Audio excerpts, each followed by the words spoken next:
झारखंड में कोरोना संकट के बीच ग्रामीण स्तर पर व्यवस्थाओं का प्रबंधन, संक्रमित मरीजों के उपचार एवं टीकाकरण के विषय को लेकर राज्य के मुख्यमंत्री हेमंत सोरेन ने पंचायतों की मुखियाओं एवं संबंधित जिलों के पदाधिकारियों के साथ वर्चुअल संवाद किया।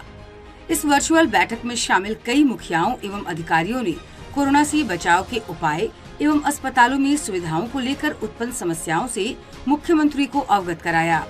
सर, यहाँ पर वैक्सीन का काम सर बहुत बढ़िया से चल रहा है। जिला प्रशासन और जितने भी जनप्रतिनिधि हैं सबके साथ मिलकर सभी पंचायतों में सर लगा के और सभी को वैक्सीन दिया जा रहा है और बहुत लोगों को जागरूक भी किया जा रहा है।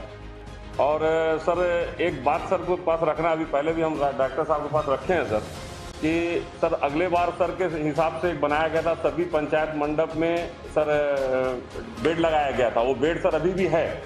अगर सर वहाँ ऑक्सीजन उपलब्ध कराया जाता और वहाँ पर कुछ रहता, जो भी अगर गांव के लोगों को अगर एक घर में रहते हैं और एक सर घर में अगर किसी को पकड़ता है तो एक रूम है उनके पास, एक लैट्रिन बाथरूम है, तो उसमें वो लोग अलग अलग नहीं कर पाते हैं। तो वैसे जगह पर हम लोग अगर पंचायत मंडप को उनको शिफ्ट करें और वहाँ पर देखभाल करें तो हमें लगता है सर इससे बहुत बेहतर रहेगा और चैन टूटेगा। सर राज्य सरकार भी सर अपने सीमित संसाधनों के साथ कोरोना संक्रमण को रोकने हेतु लगातार प्रयासरत है। रोज हम लोग देख रहे हैं सर। लेकिन कोडरमा के जहां तक इश्यूज हैं, इस संदर्भ में सर आपसे कहना चाहेंगे सबसे पहले कि सर राज्य के पास त्रिस्तरीय पंचायत प्रतिनिधियों की संख्या 54,000 से भी अधिक है। तो सर आपसे अनुरोध होगा कि इन लोगों को भी प्रायोरिटी लेवल पर सभी का वैक्सीनेशन हो जाए ताकि ये लोग और भी उत्साहित होकर के काम करें। हमारे सभी त्रिस्तरीय पंचायत प्रतिनिधि लगातार लोगों की सेवा कर रहे हैं, कोरोना मरीजों की सेवा कर रहे हैं, तो उन्हें भी वैक्सीनेशन की आवश्यकता है सर। दूसरा जो सबसे अहम मुद्दा है वो आपसे रिक्वेस्ट करना चाहेंगे कि सर हम लोगों को जो सेंट्रल ग्रांट फंड 15 फाइनेंस के रूप में मिल रहा है, मैं चाहूँगी सर कि अभी जो स्थिति है जो बिल्कुल भी सामान्य नहीं है, तो ऐसे में उस फंड का यूटिलाइजेशन इस पर किया जाए सर और आपके स्तर से कोई गाइडलाइन आए। हालांकि सर ये 15 फाइनेंस सेंट्रल फंड है, फिर भी सर राज्य सरकार से अनुरोध होगा, आपसे सर अनुरोध होगा कि इस पर एक गाइडलाइन जारी किया जाए ताकि हम लोग इसका जो अनटाइड फंड है वो इस कोरोना महामारी में हम लोग खर्च कर सकें। वहीं मुख्यमंत्री ने अपने संबोधन में कहा कि कोरोना के बढ़ते संक्रमण के बीच राज्य में संसाधनों की कमी जरूर सामने आई है, परंतु सरकार कमियों को दूर करने के लिए हर जरूरी कदम उठा रही है। बहुत सारी चीजें पूरे देश में अचानक, कभी आपको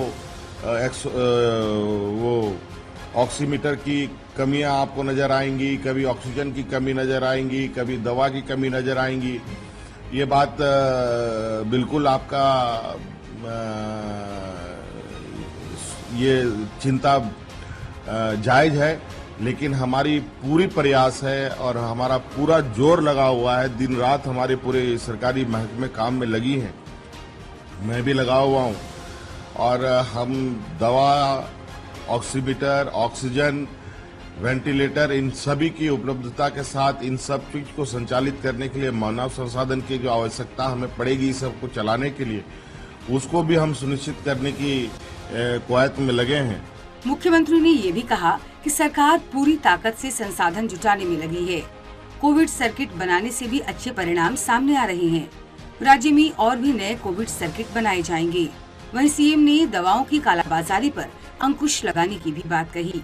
जागरूकता अभियान चलाते हुए हम कैसे लोगों को सुरक्षित कर पाए, हमने कई phone number, toll free number जारी किए हैं, 104 जैसे और कई नंबर हैं जिनको हम लोगों ने जारी किया है, जिसके माध्यम से जो लोग को अति आवश्यकता ऑक्सीजन की आवश्यकता पड़ेगी उस नंबर पर फोन करें तो उसको निश्चित रूप से अगल बगल के नजदीकतम स्वास्थ्य केंद्र में ऑक्सीजन की उपलब्धता सरकार सुनिश्चित करने के लिए संकल्पित है।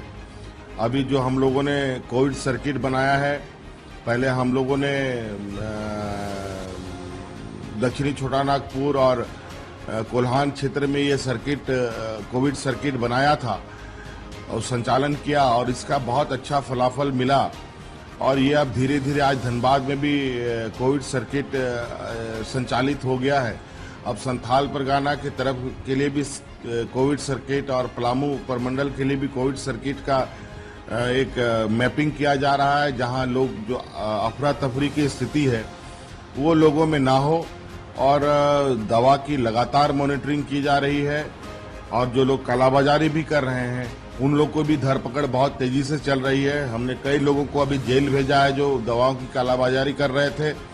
अभी रोज उसमें लोग पकड़े जा रहे हैं और इसमें कोई कोताही नहीं। जो कालाबाजारी करेगा वो सरकार से दंडित निश्चित रूप से होगा, यह मैं आपको आश्वस्त करता हूँ। मुखिया संवाद में जनप्रतिनिधियों एवं जिलों के पदाधिकारियों से समस्याएं जानने के बाद मुख्यमंत्री ने हर जरूरी संसाधन व मदद मुहैया कराने का भरोसा दिलाते हुए कहा कि सम्मिलित प्रयास से हम जरूर कोरोना से जंग जीतेंगे।